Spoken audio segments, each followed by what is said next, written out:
Assalamualaikum warahmatullahi wabarakatuh. Kami dari kelompok 7 akan menyelesaikan tugas video dari dosen pengampu Bapak Eka Yusnami MPD membuat video tentang materi IPS yang kami ambil dari bab 8 yaitu peta Gobe dan arti. Saksikan videonya. Hai guys, Assalamualaikum warahmatullahi wabarakatuh. Saya Tayana Syekiwa dan selanjutnya Perkenalkan, nama saya Jihaneng Murkala dengan NIM 0306243252. Saya Emra Namasyara dengan NIM 0306243229. Nah teman-teman, di sini saya akan menjelaskan tentang peta. Apa itu peta? Peta ada dua menurut ahli. Yang pertama itu menurut Edwin Rais. Peta adalah gambaran konvensional permukaan bumi seperti kenampakannya yang dilihat dari atas secara tegak lurus. Yang kedua itu adalah pengertian peta menurut internasional. Peta adalah gambaran konvensional yang efektif dan yang diperkecil dan dibuat pada bidang datar yang menggambarkan pewujudan permukaan bumi dan benda-benda angkasa maupun data yang ada kaitannya dengan permukaan bumi atau benda-benda angkasa lain. Nah, di sini juga ada prinsip peta. Yang pertama itu sebagai alat bantu untuk memberikan informasi yang bersifat kurangnya spasial atau spesifik suatu daerah. Yang kedua itu sebagai alat panduan untuk terjun ke lapangan. Yang ketiga itu sebagai alat untuk menganalisis maupun deskriptif. Yang keempat adalah sebagai alat untuk mendeskripsikan lokasi suatu objek. Nah, di sini ada klasifikasi peta. Berdasarkan skala, yang pertama itu kedatarannya 1:100 sampai dengan 1:5000. Yang kedua itu skala besar, ada 1:100 sampai 1:250.000. Yang ketiga itu ada skala sedang, 1 sampai 250.000 sampai dengan 1:500.000. Yang berikutnya adalah skala kecil, 1:5.000 sampai dengan 1:1 juta. Geografi 1 sampai dengan 1:1 juta. Berdasarkan isinya, peta umum menampilkan kenampakan umum, alam, dan buatan. Peta tematik atau peta khusus, tema tertentu itu contohnya itu ada potensi ikan dan kehutanan. Nah, di sini saya akan menjelaskan secara singkat syarat peta. Yang pertama itu ada judul, skala, orientasi atau arahan, dan legenda. Yang kedua itu ada informasi tepi, sumber data, garis lintang, bujur, dan insert. Jadi di sini saya juga menjelaskan tentang simbol dalam peta. Yang pertama itu alat komunikasi visual dalam peta. Jenis simbolnya itu ada simbol kualitatif, itu menunjukkan jenis data titik, garis, atau area. Yang kedua itu ada kuantitatif, yaitu menunjukkan jumlah, diagram, grafik, atau warna. Bentuk titik garis bidang, iskalator, huruf, dan angka. Jadi kesimpulannya di sini saya akan menjelaskan sedikit. Peta adalah referensi visual bumi yang diperkecil dengan aturan simbol, skala, dan proyek tertentu yang digunakan untuk menyampaikan informasi ke ruangan baik umum maupun tematik. Terima kasih.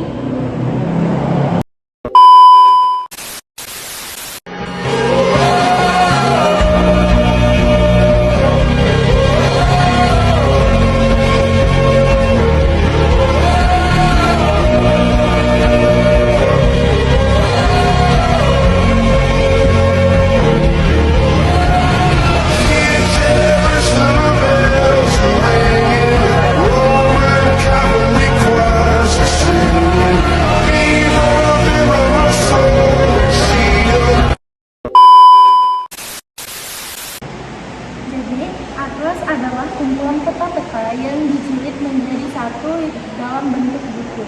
Peta-peta di dalam atlas disusun secara sistematis dan dilengkapi dengan keterangan agar mudah untuk dipahami dan dimengerti.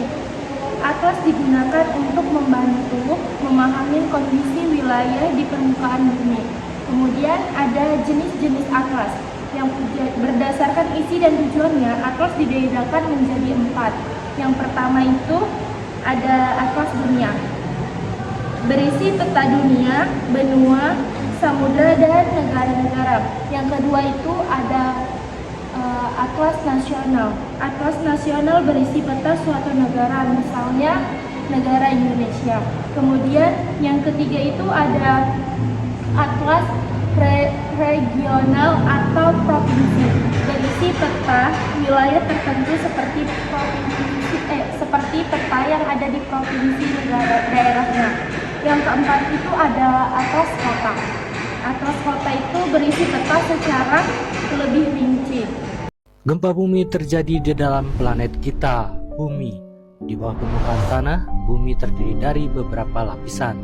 Lempeng bumi yang sangat besar saling bergerak dan bertabrakan. Saat salah satunya bergeser mendadak, terjadilah gempa. Gempa berawal dari pusat di dalam bumi, lalu getarannya menyebar sebagai gelombang menuju permukaan. Di permukaan, rumah, pohon, dan benda-benda di sekitar kita ikut bergetar karena guncangan gempa. Jika gempa terjadi, kita harus segera berlindung di bawah meja yang kuat, melindungi kepala dan menjauhi jendela. Setelah gempa berhenti, kita perlu berkumpul di tempat terbuka yang aman agar terhindar dari bangunan yang mungkin roboh. Atlas berdasarkan fungsi atlas dibedakan menjadi 3. Yang pertama itu ada atlas umum. Memuat berbagai informasi umum seperti letak wilayah, sungai, gunung, dan lain-lain. Yang kedua itu ada atlas tematik, membuat tema tertentu seperti kepadatan penduduk, iklim, peristiwa, dan ekonomi. Yang ketiga itu ada atlas topografi, yaitu menampilkan bentuk permukaan bumi seperti ketinggian, lereng. Kemudian bagian-bagian penting atlas umumnya dilengkapi dengan daftar isi. Daftar isi itu menunjukkan suatu peta dalam atlas. Kemudian legenda menjelaskan arti simbol-simbol pada peta. Indeks daftar nama tempat yang memudahkan pencarian lokasi serta skala dan keterangan membantu memahami jarak dan informasi peta. Penggunaan atlas mempermudah membaca dan memahami peta, kemudian menentukan letak suatu wilayah dengan cepat, mengetahui informasi geografi seperti batas wilayah, kondisi alam, dan sebaran penduduk. Kemudian membantu proses belajar terutama dalam mata pelajaran IPS. Jadi atlas merupakan sarana penting dalam pembelajaran geografi karena menyajikan informasi permukaan bumi secara lengkap, sistematis, dan mudah dipahami. قل أنا تسحرون قل لمن الأرض ومن فيها إن كنتم تعلمون سيقولون لله قل أفلا تذكرون قل من رب السماوات السبع ورب العرش العظيم سيقولون لله قل أفلا تتقون قل من بيده ملكوت كل شيء وهو يجير ولا يجار عليه إن كنتم تعلمون سيقولون لله قل فأنا تسحرون بل أتيناهم بالحق وإنهم لكاذبون ما اتخذ الله من ولد وما كان معه من إله إذا لذهب كل إله بما خلق ولعلى بعضهم على بعض سبحان الله عما يصفون. Penjelasan berikutnya adalah globe. Apa itu globe? Globe adalah model 3 dimensi dari bumi. Ia berbentuk bulat seperti bola dan menggambarkan bentuk, ukuran, serta letak-letak negara di seluruh bumi. Globe selalu ada di setiap kelas atau sekolah. Ia biasanya berbentuk bulat seperti dibuat dari plastik atau kertas yang dibentuk menjadi bola.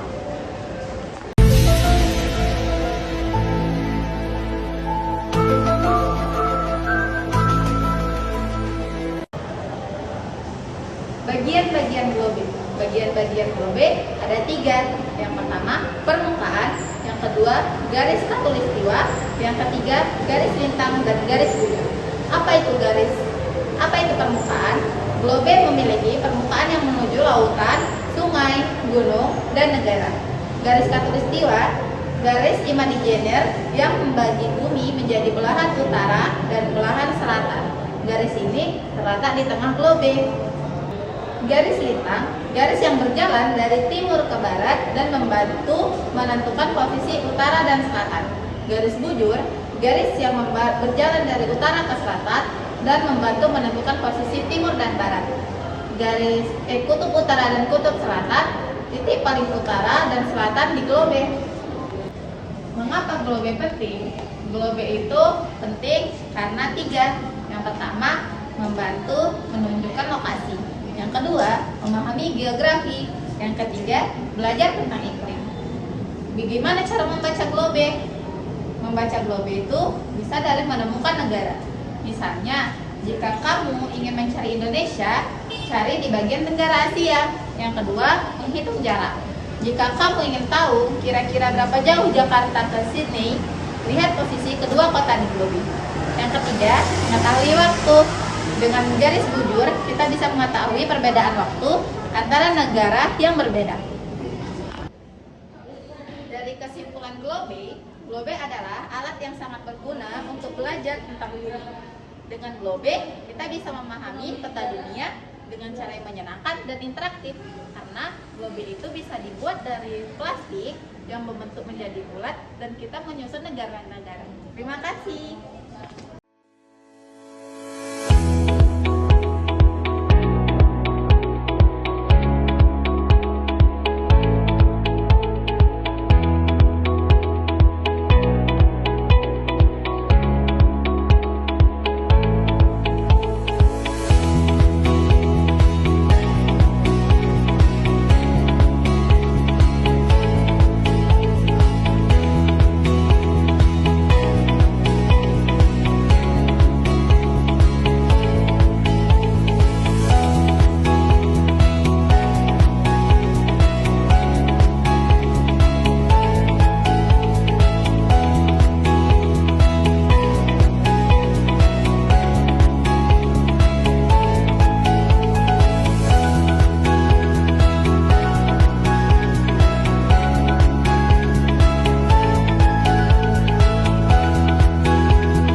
representasi dua dimensi yang informasi seperti topografi, iklim, dan jaringan transportasi suatu wilayah.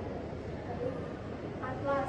Atlas di sisi lain adalah kumpulan peta yang seringkali dilengkapi dengan informasi tambahan mengenai statistik, demografis atau sejarah, memberikan gambaran yang luas tentang suatu daerah. Sementara itu, globe adalah model 3 dimensi dari bumi yang mencerminkan karakteristik permukaan bumi secara akurat. Dengan distorsi minimal dibandingkan peta, ketiga alat ini saling melengkapi, membantu kita lebih memahami dunia dan konsep-konsep geografis seperti rotasi bumi dan rotasi waktu.